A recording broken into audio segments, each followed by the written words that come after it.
Prepare-se! Está no ar a Rádio Barão de Mauá com o programa Painel.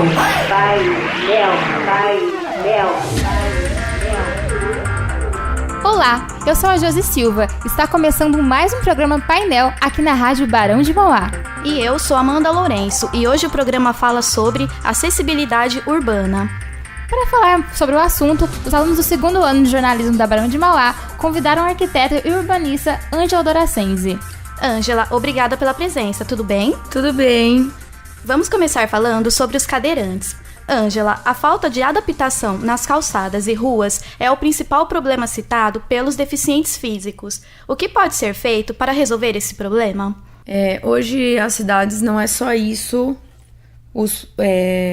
que existe de problema para os deficientes físicos, mas os governantes já têm um programa que chama Brasil Acessível, que estão mobilizando os governos, as prefeituras para tentar melhorar as calçadas, os shoppings, os ônibus, para tentar amenizar esse nosso problema de acessibilidade. Vamos ouvir a matéria da repórter Franciele Aurélio sobre cadeirantes. Segundo o IBGE, no Brasil, há cerca de 24,5 milhões de portadores de deficiência. A maioria necessita de cadeira de rodas para se locomoverem. Muitos têm uma vida ativa, trabalham e estudam, e por isso precisam se movimentar pelas cidades. A falta de infraestrutura e acessibilidade em locais públicos e privados afetam muito a vida e a rotina dessas pessoas. O estudante de marketing da Barão de Mauá, Rafael Cândido Gomes, fala sobre as dificuldades que enfrenta no dia a dia. As dificuldades são de locomoção, se você tem que pegar um ônibus, o ônibus não é adaptado, as calçadas são cheias de buraco, as ruas não têm não tem a sensibilidade, tem buracos. As pessoas não sabem colaborar, ajudar, não são preparados, não tem a cultura. Esse é o maior desafio. Rafael ressalta que falta apoio dos governantes e a conscientização da população. Próprios governantes, como próprias pessoas, querer saber como que é o dia a dia do deficiente físico. Que aí você conhecendo o deficiente, você vai, no dia a dia você vai sabendo como que você tem que adaptar com o deficiente. Se ele precisa de algum auxílio, como empurrar numa subida ou numa rampa. Tem alguns deficientes que não gostam que você ajuda. A melhor coisa que você faz é chegar na pessoa e perguntar: você precisa de ajuda? Ângela, a existência de projetos que incluem os deficientes visuais ameniza a falta de estrutura que as cidades oferecem? Ameniza, mas ainda precisa de outros projetos para melhorar esses problemas dos deficientes visuais. Quando a gente fala de deficiente físico, não é só cadeirante, é deficiente visual, é deficiente auditivo, é deficiente. Na verdade, a gente não pode chamar de deficiente, a gente precisa facilitar o deslocamento das pessoas, assim, em função da mobilidade delas e facilitar tudo, e não, assim, deficiência delas. Então, assim, não só visuais, mas sim todos. Ok, Ângela, então vamos ouvir a matéria da repórter Ananda Rodrigues sobre a instituição ADVIRP. Há 16 anos, a ADVIRP, Associação dos Deficientes Visuais de Ribeirão Preto, vem trabalhando através de várias formas para que a inclusão de deficientes visuais na sociedade deixe de ser um obstáculo. Dentro da ADVIRP foi criado o projeto de rádio coordenado pelo professor e locutor Tavinho Júnior, que nos conta agora mais sobre o assunto. O projeto de rádio da ADVIRP foi criado com o Criança Esperança. Foi um projeto criado pela instituição ADVIRP.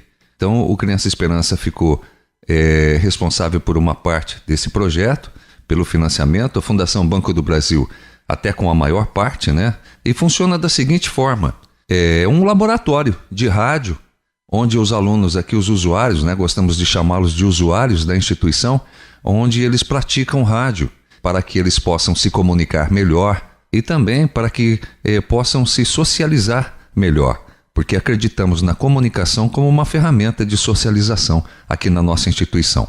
O nome do projeto é Projeto Voz que Transforma. O coordenador fala ainda da importância do projeto na vida dos usuários do rádio.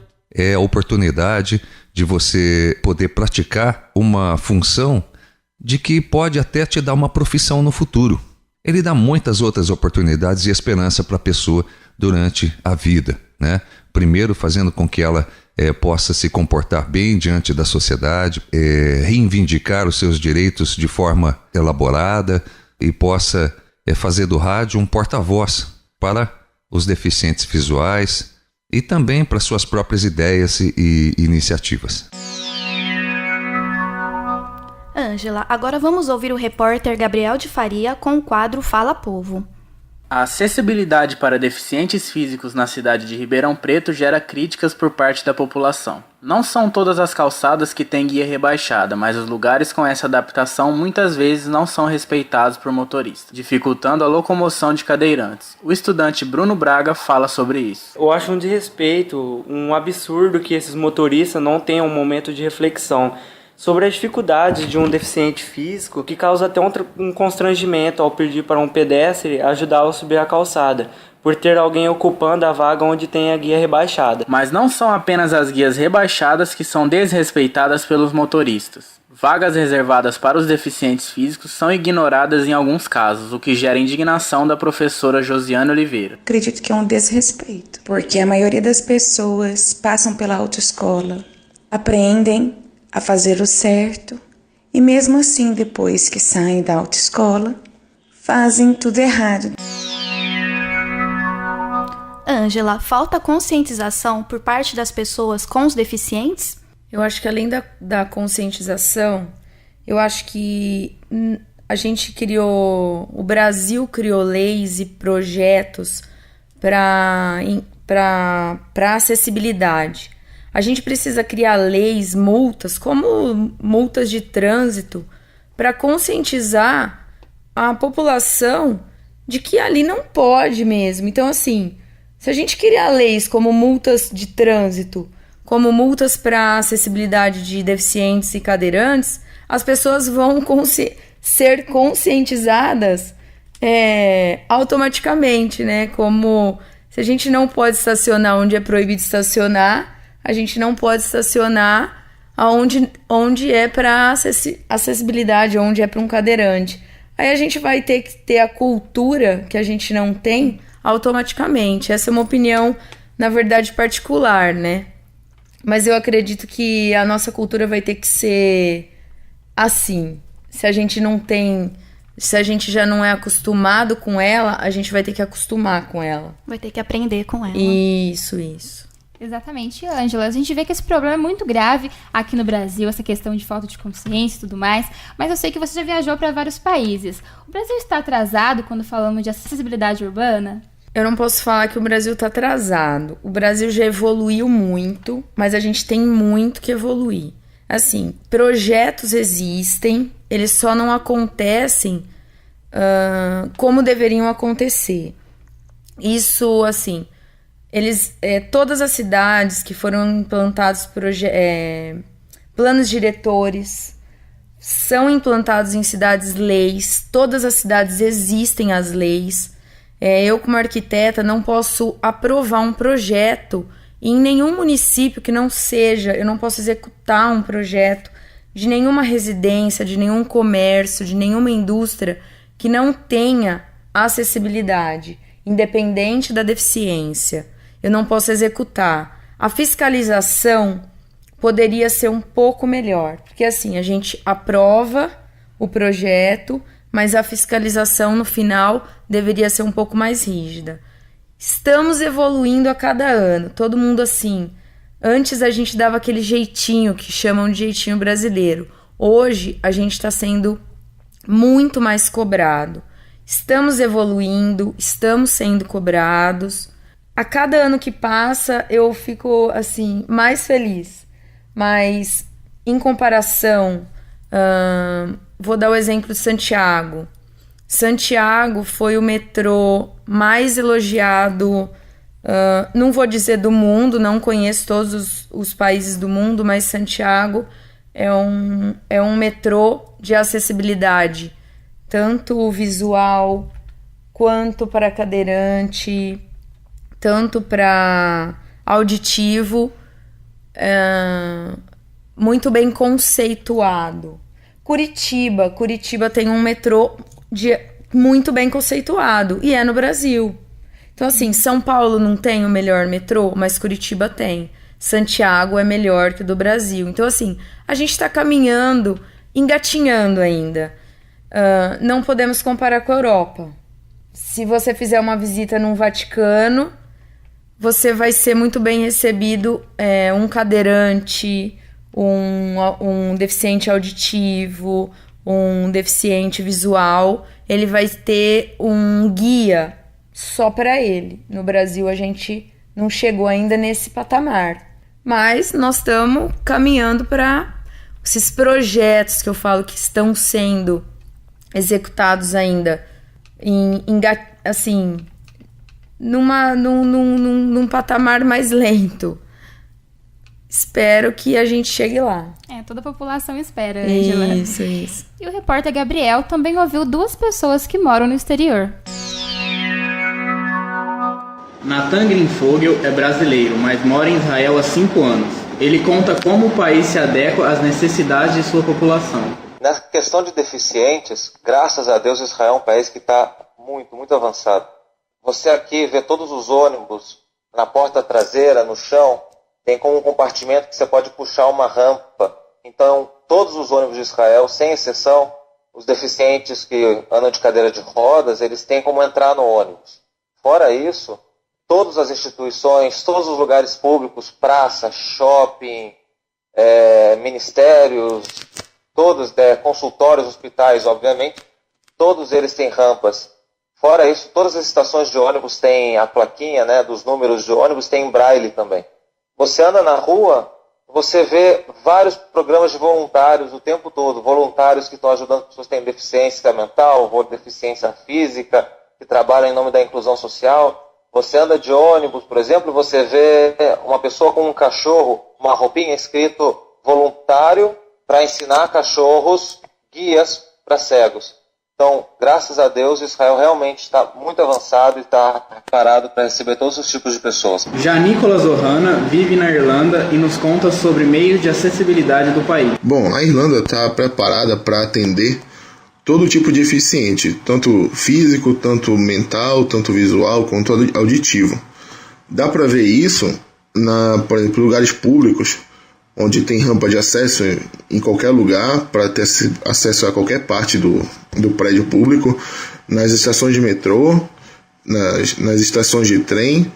No trem em si tem lugar apropriado para cadeirante, para cego com guia, e, por exemplo, tem letreiros que passam qual é a estação que está, quantos quilômetros para a próxima estação, para os deficientes auditivos, e uma voz fala o que está passando no letreiro para os deficientes visuais poderem acompanhar o trajeto. Na rua, em todos os sinais tem alerta sonoro para os deficientes visuais, e toda a calçada aqui é nivelada.